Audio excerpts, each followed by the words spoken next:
I'm sure you're curious to find out as much as possible about the IELTS listening test.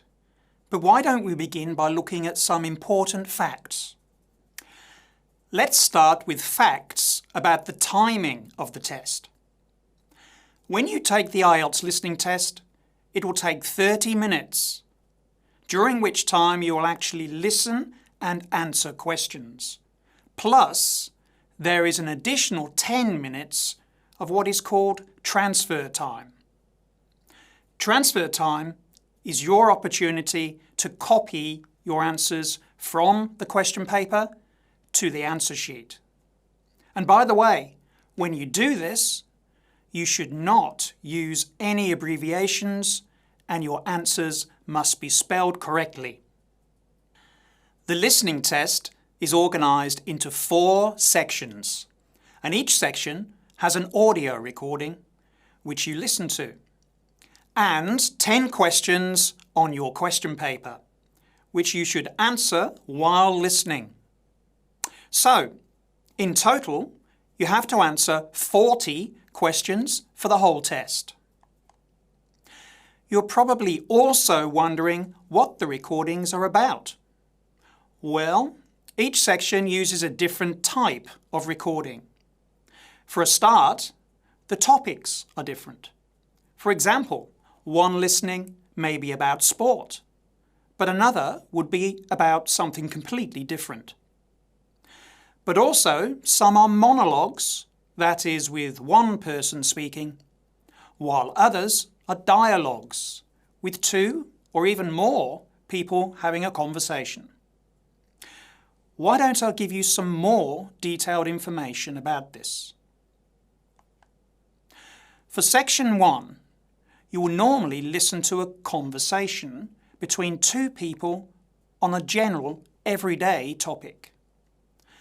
But when you get to section 2, although it's still about something general and non-academic, you'll notice that there is only one speaker. In section 3, there is a discussion involving up to 4 people in an academic situation. And finally, in section 4, you'll need to answer questions while listening to an academic lecture. As a teacher, I often get asked how difficult the listening test is. Well, that varies from person to person.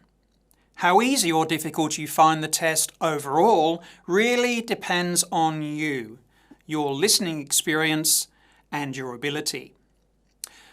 But I can say that the listening test is designed to increase in difficulty as the test goes on.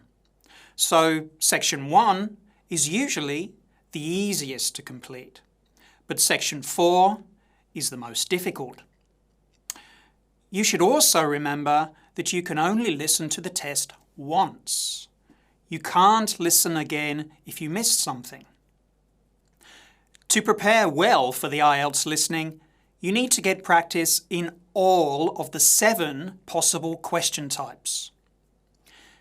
The question types are used randomly and are called form or notes or flowchart completion, multiple choice questions, short answer questions, sentence completion, labelling a diagram or map, classification, and finally, matching. You will be able to practice answering these types of questions in this course. So, what happens to your test when you've finished? Well, it's marked and 1 point is given for each correct answer. Remember, you will lose points for incorrect spelling. The total number of points is then converted into an IELTS band score for listening. For example, 6.0 or 7.0. It is also possible to be given a half band score, such as 5.5. So, now you have some basic information. But remember, Although these facts are important background knowledge, there is a lot more to learn which will help you do well in the IELTS listening test.